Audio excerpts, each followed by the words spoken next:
A fine piece. I shall purchase this from you. Excellent. And I believe this one will suit my shop perfectly.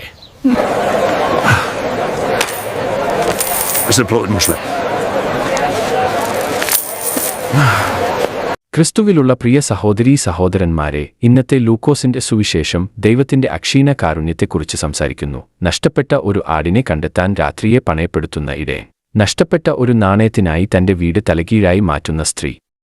ഈ ഉപമകൾ നമ്മെ ആശ്വസിപ്പിക്കാൻ മാത്രമല്ല ഉദ്ദേശിച്ചിരിക്കുന്നത്, അവ നമ്മെ വെല്ലുവിളിക്കുന്നു. നീതിയുടെ പ്രവൃത്തിയായി കരുണയെ ജീവിക്കാൻ അവർ നമ്മെ വിളിക്കുന്നു, നമ്മുടെ ലോകത്തിലെ യഥാർത്ഥ പോരാട്ടങ്ങളിലേക്ക് ദൈവത്തിന്റെ കരുണയെ കൊണ്ടുവരാൻ. ഒരു കഥയിൽ നിന്ന് ഞാൻ തുടങ്ങാം. നിങ്ങളിൽ പലരും ഓൺലൈനിൽ കണ്ടിരിക്കാം. ഒരു ചെറിയ ഗ്രാമത്തിൽ അയൽപക്ക കടകളിൽ ഒരേ ഇനം വിറ്റ 2 പുരുഷന്മാർ ഉണ്ടായിരുന്നു. ഒരു ദിവസം തന്റെ സാധനങ്ങൾ നന്നായി വിറ്റഴിക്കുന്നില്ലെന്ന് വിൽപ്പനക്കാരൻ മനസ്സിലാക്കി. അതിനാൽ ഉയർന്ന വിലയ്ക്ക് വീണ്ടും വിൽക്കാമെന്ന പ്രതീക്ഷയിൽ അദ്ദേഹം വിൽപ്പനക്കാരൻ ബിയിൽ നിന്ന് വാങ്ങാൻ തീരുമാനിച്ചു. വിൽപ്പനക്കാരൻ ബിക്ക് ഒരേ ആശയം ഉണ്ടായിരുന്നു. ലാഭമുണ്ടാക്കാമെന്ന് കരുതി വിൽപ്പനക്കാരൻ എയിൽ നിന്ന് വാങ്ങുന്നു. അവർ അങ്ങോട്ടും ഇങ്ങോട്ടും പോയി. ഓരോരുത്തരും താൻ മറ്റൊരാളേക്കാൾ മിടുക്കനാണെന്ന് കരുതി. പക്ഷേ അവസാനം 2 പേർക്കും പണം നഷ്ടപ്പെട്ടു. ആളുകൾ കഥ കേട്ട് ചിരിച്ചു. പക്ഷേ അതിന്റെ പിന്നിലെ സത്യം ഗുരുതരമാണ്. ബിസിനസ് മറ്റുള്ളവരെ മറികടക്കാനുള്ള ഒരു കളിയായി മാറുമ്പോൾ സത്യസന്ധത, സമൂഹം, അന്തസ് എന്നിവ നമുക്ക് നഷ്ടമാകും. ഇത് ഇനി ഒരു ഗ്രാമത്തിന്റെ കഥ മാത്രമല്ല, ഇന്നും ഇതുതന്നെ സംഭവിക്കുന്നു. ഇപ്പോൾ മാത്രമാണ്, അത് വലിയ തോതിലാണ്. കോർപ്പറേറ്റ് ഭീമന്മാർ ചെറുകിട കടയുടമകളെയും കർഷകരെയും തകർക്കാൻ അവരുടെ ശക്തി ഉപയോഗിക്കുന്നു. അവർ സാധ്യമായ ഏറ്റവും കുറഞ്ഞ വിലയ്ക്ക് സാധനങ്ങൾ വാങ്ങുന്നു. വിലകുറഞ്ഞ ഉൽപ്പന്നങ്ങളാൽ വിപണിയിൽ നിറഞ്ഞിരിക്കുന്നു. പ്രാദേശിക വിൽപ്പനക്കാരെ അവരുടെ കടകൾ അടച്ചുപൂട്ടാൻ നിർബന്ധിക്കുന്നു. അവർ അതേ നഷ്ടക്കച്ചവടം കളിക്കുന്നു. ദരിദ്രരുടെ ചെലവിൽ ലാഭം നേടുന്നു. ഈ പ്രക്രിയയിൽ സമൂഹങ്ങളെ നശിപ്പിക്കുന്നു. എന്നാൽ യേശു നമ്മെ ഓർമ്മിപ്പിക്കുന്നു, നഷ്ടപ്പെട്ട ഓരോ ആടും വിലപ്പെട്ടതാണ്. ഓരോ ചെറുകിട കർഷകനും, ഓരോ പ്രാദേശിക വിൽപ്പനക്കാരനും, അതിജീവിക്കാൻ പാടുപെടുന്ന ഓരോ തൊഴിലാളിയും, അവർ ദൈവത്തിന് പ്രധാനമാണ്. അവർ ഒരു ബാലൻസ് ഷീറ്റിലെ സംഖ്യകളല്ല, അവരെ കണ്ടെത്തി പുനഃസ്ഥാപിക്കുന്നതുവരെ വിശ്രമിക്കാൻ വിസമ്മതിക്കുന്ന ഇടയൻ സ്നേഹിക്കുന്ന ആത്മാക്കളാണ്. യഥാർത്ഥ പരിവർത്തനം വാക്കുകളേക്കാൾ കൂടുതലാണ്, അത് പ്രവൃത്തിയിലുള്ള പശ്ചാത്താപമാണെന്ന് മതബോധന ഗ്രന്ഥം നമ്മോട് പറയുന്നു. അതിനാൽ നമ്മൾ സ്വയം ചോദിക്കണം, ഞാൻ വിലകുറഞ്ഞ എന്തെങ്കിലും വാങ്ങുമ്പോൾ ആരാണ് യഥാർത്ഥ വില നൽകുന്നത്? എന്റെ തിരഞ്ഞെടുപ്പുകൾ അനീതിയെ പോഷിപ്പിക്കുന്നതാണോ? നിങ്ങളുടെ പ്രാദേശിക മാർക്കറ്റിലേക്ക് പോകുന്നത് സങ്കൽപ്പിക്കുക. ഒരു വിൽപ്പനക്കാരൻ ക്ഷീണിതനും പരാജിതനുമായി കാണപ്പെടുന്നു. അദ്ദേഹം നിശബ്ദമായി പറയുന്നു, വലിയ സൂപ്പർമാർക്കറ്റ് വന്നതിനുശേഷം എന്റെ ഉപഭോക്താക്കൾ പോയി.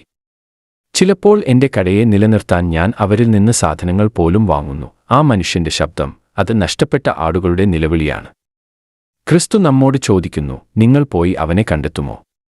നിങ്ങൾ അവനെ പ്രത്യാശയിലേക്ക് തിരികെ കൊണ്ടുവരുമോ? ദൈവത്തിന്റെ കരുണ ദുർബലമല്ല, അത് കഠിനമാണ്. അത് അന്വേഷിക്കുന്നു. അത് പ്രവർത്തിക്കുന്നു.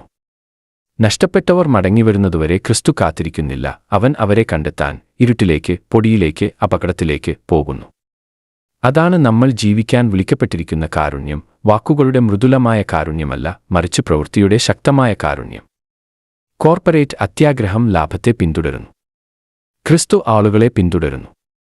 അവന്റെ അനുയായികൾ എന്ന നിലയിൽ നമുക്ക് നിശബ്ദ കാഴ്ചക്കാരോ നിസ്സംഗരായ ഉപഭോക്താക്കളോ ആകാൻ കഴിയില്ല. നീതി പാലിക്കുന്നതിലൂടെയും, പ്രാദേശിക വിൽപ്പനക്കാരെ പിന്തുണയ്ക്കുന്നതിലൂടെയും, നീതിക്കുവേണ്ടി വാദിക്കുന്നതിലൂടെയും, ആളുകൾ ലാഭത്തിന് മുമ്പാണെന്ന് നമ്മുടെ നേതാക്കളെ ഓർമ്മിപ്പിക്കുന്നതിലൂടെയും നാം വിപണിയിലേക്ക് കരുണ കൊണ്ടുവരണം. ഓരോ ദിവസവും നമുക്ക് ചെറുതും എന്നാൽ ശക്തവുമായ നടപടികൾ സ്വീകരിക്കാം. സ്വയം ചോദിക്കുക, ഞാൻ വിലകുറച്ച് വാങ്ങുമ്പോൾ ആർക്കാണ് നഷ്ടം? സത്യസന്ധതയോടെ പ്രവർത്തിക്കുന്ന അയൽക്കാരനെ പിന്തുണയ്ക്കാൻ തിരഞ്ഞെടുക്കുക. ചൂഷണം കാണുമ്പോൾ നിങ്ങൾ സംസാരിക്കുക. ചെറുതും കഷ്ടപ്പെടുന്നതുമായവരെ ഉയർത്തുന്ന സമൂഹശ്രമങ്ങൾ സംഘടിപ്പിക്കുക. അനീതിയുടെ ഉപജീവനമാർഗം ഭീഷണിയിലായവർക്കുവേണ്ടി പ്രാർത്ഥിക്കുക. ഇവ ചെറിയ പ്രവൃത്തികളല്ല, അവ രാജ്യത്തിന്റെ വിത്തുകളാണ്. നീതിയില്ലാത്ത കരുണ വൈകാരികതയാണ്. കരുണയില്ലാത്ത നീതി തണുത്തതാണ്. എന്നാൽ രണ്ടും ഒരുമിച്ച് നടക്കുമ്പോൾ സ്വർഗം ഭൂമിയെ സ്പർശിക്കുന്നു. സുവിശേഷം പറയുന്ന സന്തോഷം അതാണ്. നഷ്ടപ്പെട്ട ഒരു ആത്മാവ്, തകർന്ന ഒരു ഉപജീവനമാർഗം, മറന്നുപോയ ഒരു വ്യക്തി പുനഃസ്ഥാപിക്കപ്പെടുമ്പോൾ സ്വർഗത്തിലെ സന്തോഷം. സഭയുടെ ദൗത്യം സംഖ്യകൾ എണ്ണുകയല്ല, മറിച്ച് ഹൃദയങ്ങളെ സ്പർശിക്കുകയാണെന്ന് ഫ്രാൻസിസ് മാർപ്പാപ്പ നമ്മെ ഓർമ്മിപ്പിക്കുന്നു. ഒരു വ്യക്തിക്ക് പോലും നാം അന്തസ് പുനഃസ്ഥാപിക്കുമ്പോൾ, ഒരു തൊഴിലാളിയെ വീണ്ടും അഭിമാനത്തോടെ നിൽക്കാൻ സഹായിക്കുമ്പോൾ സ്വർഗം സന്തോഷിക്കുന്നു. അതിനാൽ ഇന്ന് രാത്രി ചിന്തിക്കാൻ ഞാൻ നിങ്ങളെ ക്ഷണിക്കുന്നു. നിങ്ങൾ എങ്ങനെയുള്ള ഇടയനാണ്? കഷ്ടപ്പെടുന്നവനെ കണ്ടെത്താൻ 99 പേരുടെ ആശ്വാസം ഉപേക്ഷിക്കാൻ നിങ്ങൾ തയ്യാറാണോ? അന്യായമായ വ്യവസ്ഥകൾക്കെതിരെ നിലകൊള്ളാൻ നിങ്ങൾ തയ്യാറാണോ? അത് നിങ്ങൾക്ക് ചെലവേറിയതാണെങ്കിൽ പോലും. കാരണം യഥാർത്ഥ ശിഷ്യത്വം ആശ്വാസത്തിൽ ആരംഭിക്കുന്നില്ല, അത് അനുകമ്പയിൽ ആരംഭിക്കുന്നു.